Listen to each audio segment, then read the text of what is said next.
Part 3 of our series, Theology of the Body, was all about trauma and its impact on our brain and our bodies.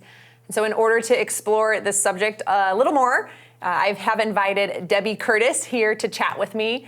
Debbie is one of the licensed therapists at our very own Tri-Valley Counseling Center, and she also served in the past as our care pastor here at the Livermore campus. We got to work together for several years. Debbie, a fun fact, when I started attending Cornerstone, you were Steve Ingold's high school administrative assistant for high school ministry, and you left to get your MFT, and I took your job. So I wouldn't even be here at Cornerstone if it wasn't for you, Debbie. So. Yep, I remember that. Thanks for joining us. Yeah, thanks for taking my place. Yeah. Debbie, one of the things that I talked about in my sermon that was really just kind of like a nugget mention, and I didn't even have the time to get into more in depth, and so I'd love for you to share your knowledge on the topic, is the idea of generational trauma and how that impacts us. Can you talk a little bit more about that? Yeah, sure. I love that piece. Generational trauma definitely exists. We experience trauma in our life, and we develop these patterns, and we can pass those coping patterns, and we can pass those on to our kids. Mm-hmm.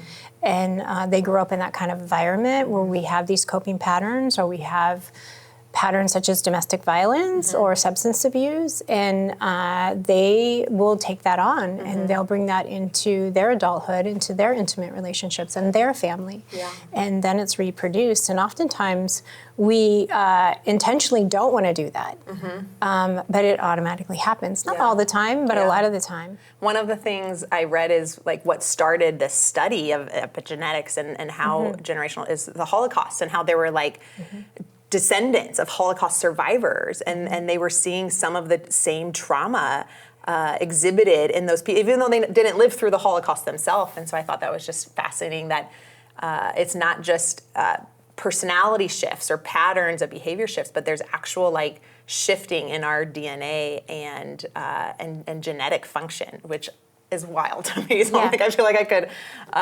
unpack that even more. But as we were talking about that topic earlier, you mentioned a really cool kind of flip side that is also true. Will you share a little bit more about that? Yeah.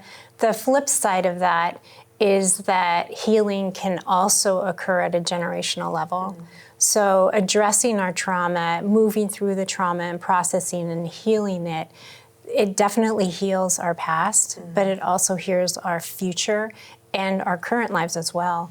So there's so much benefit into working with your trauma and processing through it, because your kids will not be impacted in the way that you're impacted if you can do that. Yeah, I remember a time when I was really low personally, and processing. This was like post-pandemic, but height of just like church changes and personal changes, and I felt so low. And I remember like reading about like generational trauma and like writing in the margin of this book, like one of the best gifts I can give my boys is to like process through this hurt and this pain that I'm walking through right now. And it's so hard, and I felt so low, and I like, wanted to just give up or disassociate, disconnect. Yeah. But that reminder of like, this is going to impact them and their kids, and when I'm long and gone, right? Like to pursue healing, to pursue working through this, it's not just going to make an impact in my life in the here and now, but it'll be part of the legacy I can leave for them. And so that was good motivation for me. Yeah, Even though it's hard. That is a wonderful gift that you can give and pass on to your future generations. Yeah. I have a question for you. Yeah, okay. Yeah, you talked a lot about healing and community, and my experience in therapy is that healing and community can be so powerful. And I know that you've had trauma in your past with the loss of your brother, going through COVID here at Cornerstone. I remember being on staff and seeing you guys tackle all of that. Talk to us a little bit about how did you heal within community? What was it like for you? Yeah, I mean, I think you never want to go through pain. And a lot of times when you walk through trauma, it can feel isolating, right? It can feel like no one will understand, no one's been through in this experience. one of the gifts of coming from a large family that I am close to is when I'm the middle of 5 girls, right? My brother was the oldest, and then I have 2 older sisters, 2 younger sisters, and we're all very close. And so when that happened and John passed suddenly, and all of us are collectively thrown into this deep pit of grief, like there was such comfort and solace in walking through that with them. And there's also areas of conflict, right? Because there's ways I grieve that my sister Jess doesn't grieve in that way, and Christine grieves a completely opposite way. And so there's tensions in that as well. But there was such like beauty and like knowingness and sharing the most vulnerable brokenness of me, like with other people that I know are safe and are here. That was like so important and so healing. And even like, I'm the type of person who I'm like, I'm never going to get a tattoo. Not because I hate tattoos, but because I'm like, what would I want on my body for the rest of my life? Nothing that I can think of. And so, but during my sabbatical a couple of years ago, me and my sisters went to England, and we got a tattoo, all of us, on our wrists. That's the letters YNWA, which stands for You'll Never Walk Alone, which is like the motto of my favorite English football team, Liverpool. And we were in Liverpool, which was awesome. And that was the whole point of the trip, is going to see them play. It was a team my brother loved, but that had become a motto for us through our journey of grieving John's loss. And so to do something like that in community, I'm like, okay, this is the only way I'd ever get a tattoo, is with my sisters in Liverpool. But it was like such a sweetness. And so not everyone has 4 awesome sisters that they love and have healthy relationships with. Yeah. But that doesn't mean there's not people who can't bring sweetness and knowingness in the midst of your despair and your pain. And so it's pursuing relationships in a way that those depths and that vulnerability can be formed. And it takes time, and we often don't pursue them because we've had experiences of hurt in the past, and there's all of those things to think through. But it's such a gift when you have that and you find your people for that, and such an important process in that healing journey.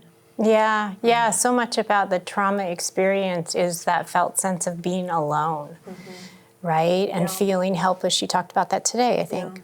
Yeah, but when you can heal in a community or with one other individual, you have an amazing healing experience, but you also have this corrective experience and reparative experience that happens. Yeah.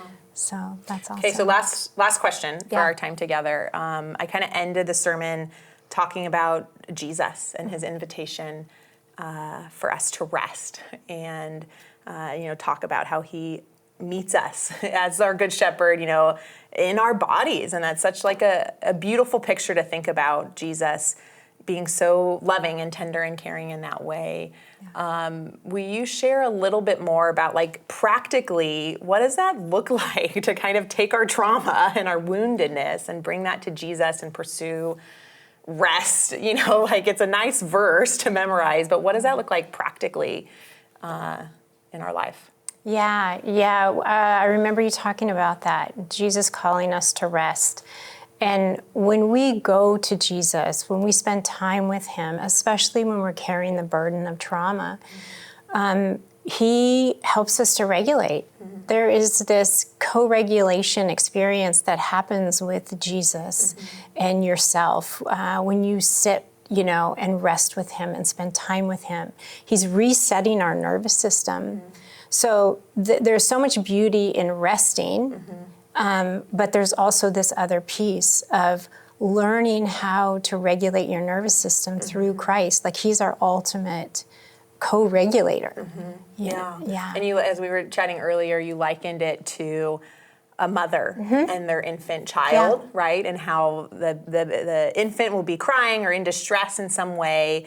And when there's healthy attachment, healthy bonding, right? The mother's presence and laying them on my chest, right? I think about like those moments where Garrett would get so frustrated because the boys just wanted me, because there's just a tenderness of my physical presence with them and how that helps them regulate and calm down from whatever distress they were feeling.